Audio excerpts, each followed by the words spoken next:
চতুর্থ শ্রেণীর প্রিয় শিক্ষার্থীবৃন্দ, এমসি স্কুলের পক্ষ থেকে তোমাদের জন্য রইল অনেক অনেক ভালোবাসা। আজকে আমরা দেখব তোমাদের গণিত বইয়ের অধ্যায় 4, এই যে ভাগ দেখতে পাচ্ছ, এই অধ্যায়ের 49তম পৃষ্ঠা থেকে শুরু করব। 49, 50 এবং 51তম পৃষ্ঠা আমরা সমাধান দেখব। এখানে দেখো 15টি মার্বেল 5 জনকে সমান ভাগে ভাগ করে দিলে কয়টি করে মার্বেল পাবে। দেখো এখানে 15টি মার্বেল 5 জনকে দেওয়া হয়েছে। এটা হচ্ছে জন, 1 জন, 2 জন, 3 জন, 4 জন, 5 জন, মানে প্রতি জনকে যদি 3টা করে দেওয়া হয়, 1টা 2টা 3টা, 1টা 2টা 3টা, এভাবে 3টা করে দেওয়া হয়, 5 জনকে 15টি মার্বেল ভাগ করে দেওয়া হবে এবং একজনে পাবে হচ্ছে 3টি করে। তাহলে এই যে আমরা এভাবে দেখো 1টা 2টা 3টা 4টা 5টা দিলাম, আবার 1টা 2টা 3টা 4টা 5টা 10টা দিলাম, 1টা 2টা 3টা 4টা 5টা 15টা দিলাম। এভাবে আমাদের কি করবে, ভাগ করে দিতে হবে।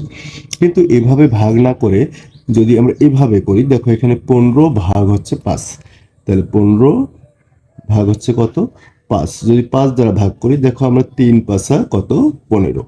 তাহলে এই দেখো আমরা একবারই করতে পারতেছি। ঠিক আছে, এখানে তোমাদেরকে এই ভাগগুলো আমরা এখন এভাবে আমরা কিভাবে করতে পারি সেটি দেখব। 50তম পৃষ্ঠায় তোমরা দেখতে পাচ্ছ 17টি মার্বেল 5 জনকে সমান ভাগে ভাগ করে দিলে প্রত্যেকে কয়টি করে মার্বেল পাবে। তাহলে মার্বেল কয়টি, 17টি। তাহলে 17টি কয়জনকে দেবো, 5 জনকে সমান ভাগে ভাগ করে দেবো।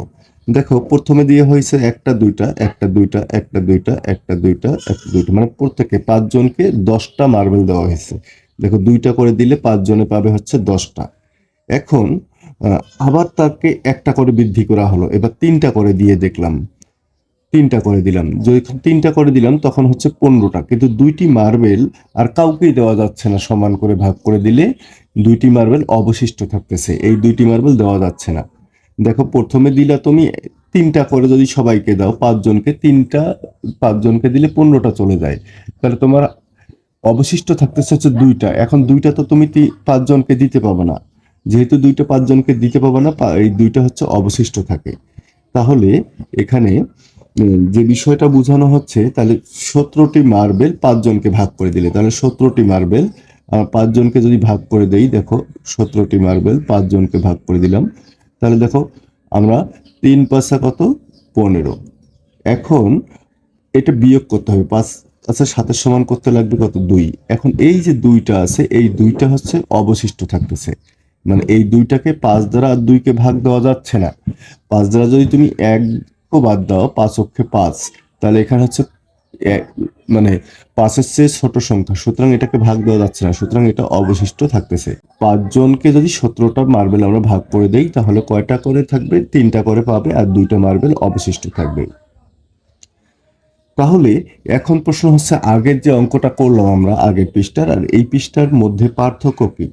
পার্থক্য হচ্ছে যে দেখো এখানে বলছে উপরের 2টি সমস্যার মধ্যে পার্থক্য চিন্তা করি। তাহলে কি পার্থক্য চিন্তা করি আমরা, দেখো এখানে বলছে উপরের 2টি সমস্যার মধ্যে পার্থক্য কি চিন্তা করি। পূর্বের সমস্যাটি কোনো মার্বেল অবশিষ্ট নেই, মানে সব মার্বেল ভাগ হয়ে গেছে। অন্যদিকে এই সমস্যাটিতে 2টি মার্বেল অবশিষ্ট আছে, অর্থাৎ মার্বেলগুলো সমান ভাগে ভাগ করে দেওয়া যায়নি। ভাগের ক্ষেত্রে কোনো অবশিষ্ট না থাকলে নিঃশেষে বিভাজ্য, আর যদি অবশিষ্ট থাকে তাহলে এটা বিভাজ্য নয়। দেখো যদি অবশিষ্ট থাকে তাহলে এটা নিঃশেষে বিভাজ্য নয়, আর যদি অবশিষ্ট না থাকে তাহলে এটা নিঃশেষে বিভাজ্য।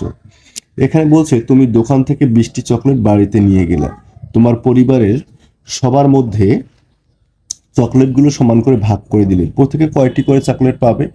এখানে দেখো দুটা বিষয়, সেটা হচ্ছে যে মনে করো 20টি চকলেট তুমি বাড়িতে নিয়ে গেছো, কয়টি, 20টি। এখন তোমার পরিবারের সদস্য সংখ্যা কত, পরিবারের সদস্য সংখ্যা যদি 5 জন হয়, তাহলে 5 জনকে যদি ভাগ করে দাও, তাহলে ভাগ করলে কত হবে, 4 5 কত, এইটা হবে। তাহলে এখানে নিঃশেষে বিভাজ্য হয়ে যাবে। যদি তোমার পরিবারে 4 জন থাকে তাহলে কয়টি করে পাবে, এটা তোমার পরিবারের সদস্যের উপর নির্ভর করবে। এরপর আমরা দেখব 51 নং পৃষ্ঠার সমাধান। 65 ভাগ 5কে উপর নিচে ভাগ করি। দেখো এখানে উপর নিচে ভাগ করে দেওয়া আছে তোমাদের বইয়ে, তোমরা একটু যদি খেয়াল করো, দেখো 65কে 5 দ্বারা ভাগ করা হয়েছে। তাহলে এখানে বলছে প্রথমে 6কে 5 দিয়ে ভাগ করি, তার মানে প্রথমে আমাদের যে কাজটা করতে হবে সেটা হচ্ছে প্রথম এখানে দেখো যে দশক স্থানীয় অঙ্কটা যেটা আছে সেইটাকে আমরা দেখব, এই যা দ্বারা ভাগ করব সেটার বড় কি ছোট। তাহলে অবশ্যই সেটা যদি বড় হয় তাহলে ওই সংখ্যা দ্বারা আমরা চিন্তা করব, আর যদি ছোট হয় তাহলে আমরা দুইটা সংখ্যাকে নেব। কিন্তু এখানে দেখো ভাগ দেবো আমরা 5 দ্বারা, তাহলে 6কে যদি 5 দ্বারা ভাগ দিই তাহলে কি একবার দিতে পারে, 5 অক্ষে 5। এখন কি করতে হবে, ভাগ দেওয়ার পর বিয়োগ করতে হবে, তাহলে 6 থেকে 5 বাদ দিলে 1 থাকে। আর এই যে 5, এই 5 কেটে নামালাম। কথা কি বুঝতে পারছো? তাহলে কত হয়ে গেল, 15 হয়ে গেল। তাহলে এখন 15, আবার দেখো এখানে 5কে 3 5 15, তাহলে ভাগশেষ হচ্ছে 0। তাহলে এখানে দেখো আমরা এই অঙ্কটা থেকে কি বুঝলাম, আমরা অঙ্কটা একটু খাতায় করে দেখি। এখানে দেখো 65 ভাগ হচ্ছে কত, 5। দেখো আমরা এই অঙ্কটা দশক স্থানীয় অঙ্কটা দেখব। দশক স্থানীয় অঙ্কটা দেখো এর চেয়ে বড়, তাহলে এখানে আমরা 1 বাদ দিয়ে দিলাম, 5 অক্ষে 5। তাহলে দেখো এবার কি করব, বিয়োগ করব। তাহলে 5 আছে 6 এর সমান করতে কত লাগবে, 1। এই কেটে নামা হচ্ছে 5। তাহলে কত হলো, 15। আবার তুমি 5-এর নামতা পড়ো, দেখো 15 কখন মিলে যায়। তাহলে 5 অক্ষে 5, 5 দুগুণে 10, 3 5 15। তাহলে 3 বাদ দিয়ে দাও, 3 5 15। এটার সাথে এটা গুণ করলে কত হবে, 15 হবে।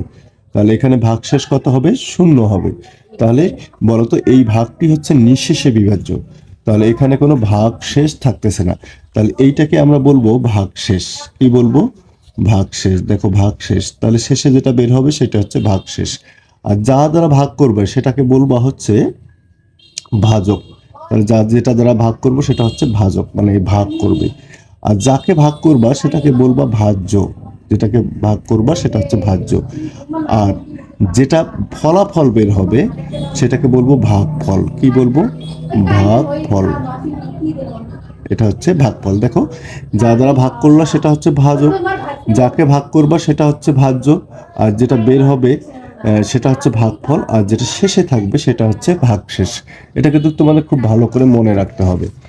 এবার বলছে যে 72কে 6 দিয়ে ভাগ করে খালি ঘর পূরণ করি। তাহলে আমি অঙ্কটি তোমাদের সমাধান করে দেখাই। হ্যাঁ, তাহলে এখানে দেখো 6 দ্বারা 7কে ভাগ করব। তাহলে দেখো 6 থেকে 7 বড়, তাহলে আমরা 1 বাদ দিই, 6কে 6। তারপর কি করব, বিয়োগ করব। বিয়োগ করলে কত নামে, 1। এইবার 2 কেটে নামাও, তাহলে কত হলো, দেখো 12। তাহলে এখানে 6 দুগুণী কত, 6 দুগুণী 12। 6-এর নামতা পড়লে 6 দুগুণী 12, তাহলে 12 মিলে গেল। এবার তুমি যদি বিয়োগ করো, 12 থেকে 12 বাদ দিলেই তাহলে 0 হয়। তাহলে এখানে দেখো ভাগশেষ তোমার 0, আর ভাগফল হচ্ছে 12, আর ভাজক হচ্ছে 6 এবং ভাজ্য হচ্ছে 72। তোমাদেরকে এগুলো কিন্তু মনে রাখতে হবে। এই ছিল হচ্ছে আজকে তোমাদের 49, 50 এবং 51তম পৃষ্ঠার সমাধান। আশা করি 49, 50 এবং 51তম পৃষ্ঠাগুলো তোমরা বুঝতে পারছো। আজকে ক্লাসটা এখানেই শেষ করব। সবাই ভালো থাকবে, সুস্থ থাকবে এবং মন দিয়ে পড়াশোনা করবে। ধন্যবাদ।